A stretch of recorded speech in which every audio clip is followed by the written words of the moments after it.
Welcome to Prodigal Finds God.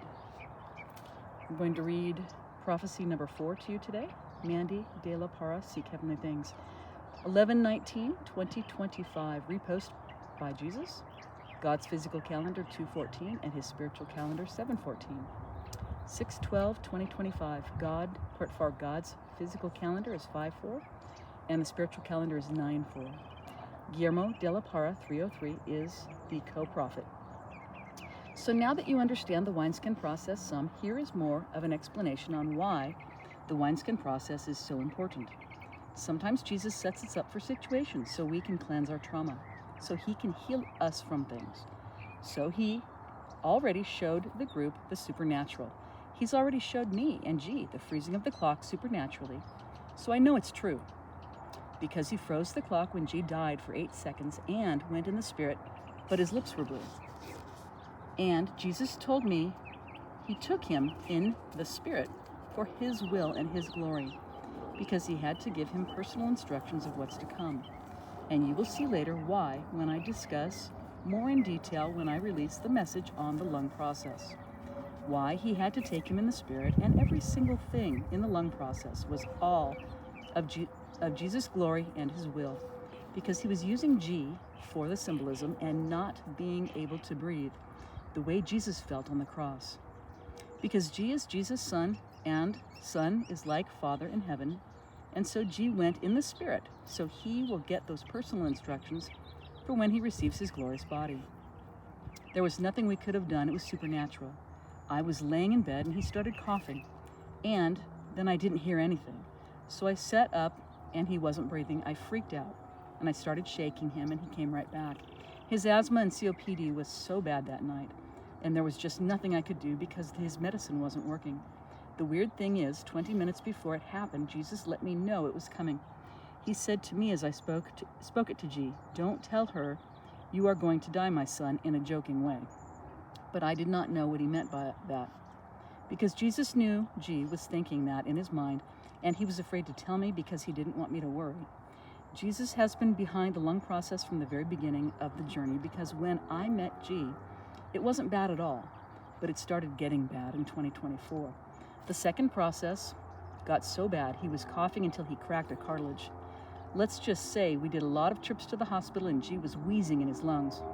But we went to the hospital for a steroid and breathing treatments, and his oxygen level was always 90 something.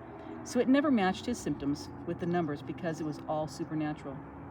So that night, he went in the spirit after G was coughing and his lips turned blue. While he was in the spirit, Jesus said 23 minutes to me. So I Googled it, and it takes 23 minutes or more for your lips to turn purplish blue after you die. Anyway, definitely scared me, but Jesus was in control the whole time. And he told me not to worry, and that's how I know Jesus can freeze the clock. Because there's no time in heaven, and God has control of the clock. Because G, he was actually dead for 23 minutes in the spirit, Jesus said. But it was only 6 seconds here in the physical, and 8 seconds is not enough time for the lips to turn purplish blue, because his lips were blue, and Jesus showed me why. Every time we go to the hospital, his oxygen would be 97% or in the 90s, but they would hear his lungs and it never matched the way he sounded, because he could barely breathe. So one of the lung processes we were going through when we got to the hospital, Jesus started speaking, tells me to tell G, "You are staying overnight." So I told G what Jesus said, and then the ER doctor comes in and says he recommends him for staying overnight for testing and more workups and blood work, because he could have an infection. Well, I knew it was already coming, because Jesus just spoke it to me and told me that he was going to supernaturally change his levels for infection in his blood work, and we were going to stay overnight, so be prepared. You see, he's so loving. He always warns us what's coming, and it's up to us to follow his will or not. It's also up to us. We are going to trust him in everything. Are we going to trust him in everything? Because Jesus is always testing us, but we have free will. He will never force himself on us. It is up to us to follow his instructions and complete his will over our own. It is always our decision to trust and believe he takes care of us. When we exercise faith and believe, we see it was always his will.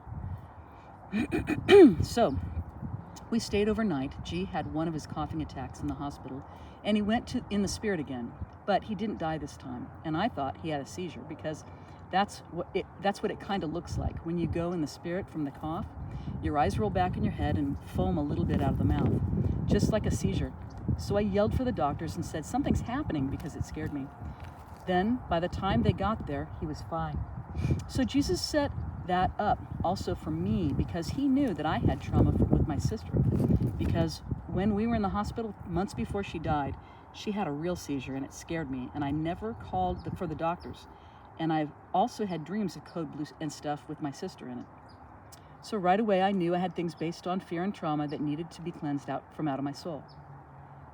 So sometimes Jesus puts things in our dreams and around us in certain situations to trigger certain things, so we can cleanse those things before we do have fear and trauma.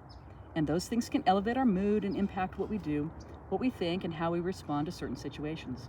That's why the Wineskin process is so important.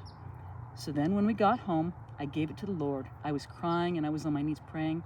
After we got out of the hospital, I was expecting G to be healed right away from Jesus, but because he just sent us on a mission that we thought we had completed. But when it comes to Jesus, now we know there's always more.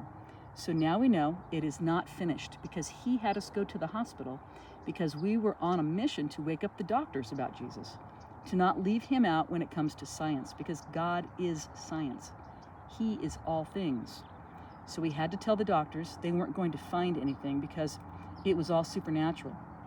And we told them, you can't leave out God when you're doing science. So he had us do all that. It was a part of the mission, and we are all going to go on missions like this to wake up Jesus' people. We were like the talk of the hospital, because we talked about Jesus to everyone, and the poor doctors couldn't find anything wrong with G based on all the testing and the blood work they were drawing. They didn't know or understand why his heart rate was so high and why his wheezing was so bad in his chest, because he was just sitting there in the hospital bed and not exercising. I remember it was 132, his heart rate, and I looked up the number, and it means to heal. And the timing of everything was matching all the numbers Jesus has given us. So we knew he was behind every part of the lung process journey, but the doctors were worried because it was abnormally high, that he would that he would have a stroke or a heart attack. So they suggested for him not to leave because they wanted to run more tests. But Jesus kept saying he was doing everything, and we left on blind faith because Jesus told us to. And now we know, when we return in our glorious bodies, that seed of God had planted, that seed God had us plant on our mission, God would make it grow. So Jesus assured me he was behind the whole thing for his glory. But sometimes in the flesh, we worry and we forget that God is in control of every aspect of our lives. So we followed Jesus' instructions, and we released ourselves from the hospital because Jesus told us to. So then when we got home, I was praying to Jesus, and I was just surrendering everything and just really cleansing my heart. So that night, I was listening to the song, I Surrender, and I was praying. Jesus was having me breathe, and he took over my breath supernaturally. I held it for so long, I don't even know how long I held it for, but I told him that I would give everything to him, even my own breath. So I told him to take over with his breath to meet mine, so I can give my breath to G with God's power in it. And that's what I was doing. I literally was breathing in the spirit, but not in the physical. I was letting God breathe for me. I can't explain it, but I felt the breath coming out of my lungs without breathing in the physical. And then when I started breathing in the physical, I felt God's breath with mine.